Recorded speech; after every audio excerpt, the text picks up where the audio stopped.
Mr. Spano, to try to connect those two. I think it's disingenuous.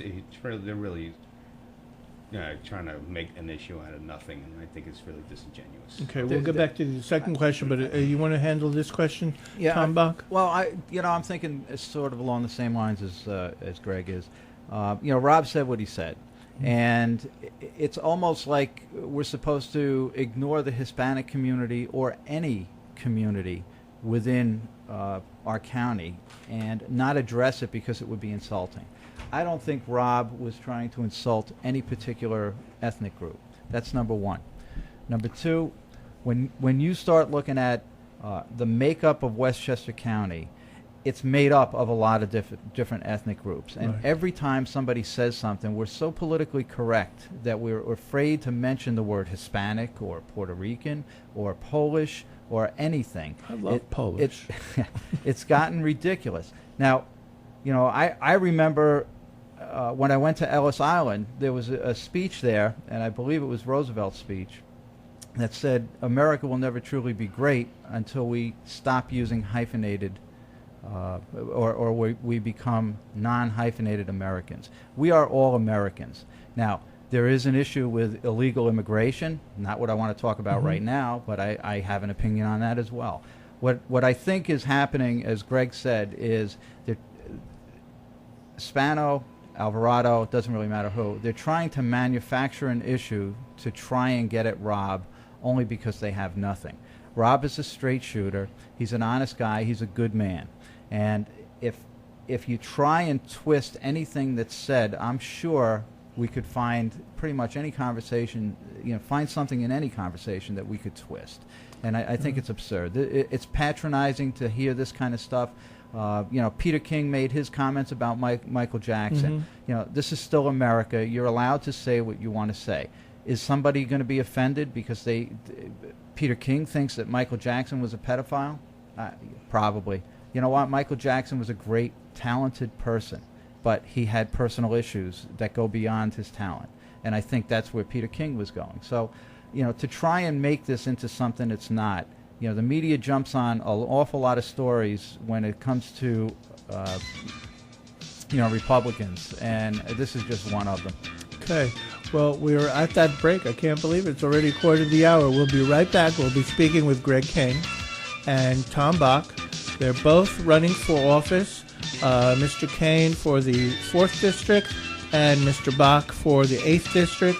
This is Hezi Aris, your host. We'll be right back. This is WVOX 1460 AM radio.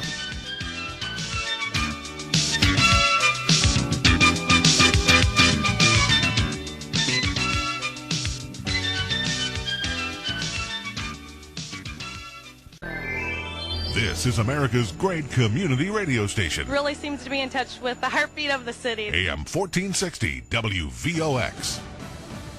Fox News Radio, I'm Lillian Wu. More than 1.6 million people tried to get tickets for Michael Jackson's memorial at the Staples Center in Los Angeles. But only 17,000 fans will get past those barricades. The rest are being told to just watch from home, don't even bother coming to Staples Center, though many plan to anyway. Came from Las Vegas. I have a hotel room. I'll probably be watching in the room and then walk down here afterwards. We don't know yet what this memorial will look like, but we are expecting to see stars, Mariah Carey, Lionel Richie, and John Mayer, to name a few. Fox Radio's Jessica Rosenthal in downtown L.A.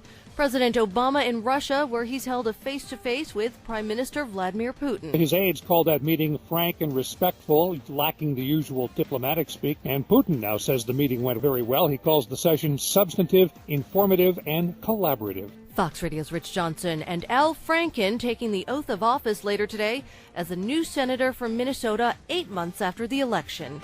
Fox News, we report, you decide. In 1982, a heinous murder rocked a quiet town in Kansas. A young bank teller was bludgeoned to death in his sleep. It was a crime of passion. The leading suspects were the victim's wife and his best friend, who were secretly having an affair. But no charges were filed, and the case went cold. Very cold. 20 years cold. The widow moved to Ohio and married a dentist. The so-called best friend earned a Harvard MBA and settled into a life of executive privilege in the Tony, New York suburb of Pelham right here in Westchester. Until justice finally caught up with him. Read all about it in A Cold-Blooded Business, this gripping new book by Marek Fuchs, who broke the story in the New York Times. A Cold-Blooded Business is a grisly, riveting case of justice deferred, but not denied. A chilling exploration into the darkest depths of the human psyche. A Cold-Blooded Business, a brand new book by Marek Fuchs, at local bookstores and internet booksellers worldwide. This is Marilyn Caselli from Con Edison. If you're a contractor or homeowner and plan to dig, you need to call 811 before you dig. Utility companies will mark the area of their underground facilities free of charge. Be safe. Before you dig, call 811. Ty Associates in Mount Vernon reminds us, parents, get involved with your children's activities this summer. Inspire your children to be respectful towards others and be active in setting a good example for them to follow. Be a good role model, a good parent, and a good friend. This message from Ty Associates, 728 South 4th Avenue in Mount Vernon, the experts for income tax preparation with 11 years of experience. Visit tyassociates.com or call toll-free 800-219-4885. That's 800-219-4885. WVOX.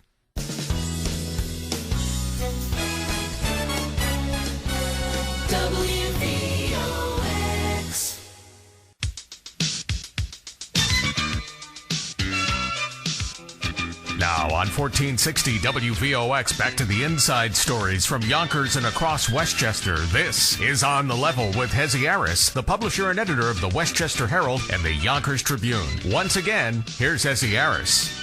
Thanks again, John Harper. We have one more question that was asked by Frank from Mount Vernon. And maybe, Tom Bach, you can answer it. It was with regard to the disappointment that many people who abide by the tenets of the Conservative Party line were just disappointed to hear that the Conservative Party ended up endorsing, Andy Spano, rather than Rob Astorino and Janet DeFiore. And, to be honest, I was disappointed to see that as well. And I had applied and met with them, quite some time prior to that. And I was shocked, just like everyone else, because Andy Spano is nowhere near a conservative. If anything, he's liberal to the leftist side of liberal. And I just keep looking and thinking about this and thinking it's disingenuous for him, for Janet. I mean, Janet was a Republican. She switched to be a Democrat, and now she's going for the conservative endorsement. Make up your mind and take a stand and be something. And this is why I think somebody like Dan Shore is so much better suited for the district attorney's office, because he's an honest guy. Okay, and what about you, Greg Kane? I have no control over the parties that be in the Conservative. I'm happy they endorsed me. I'm disappointed they endorsed Andy Spano. And we can't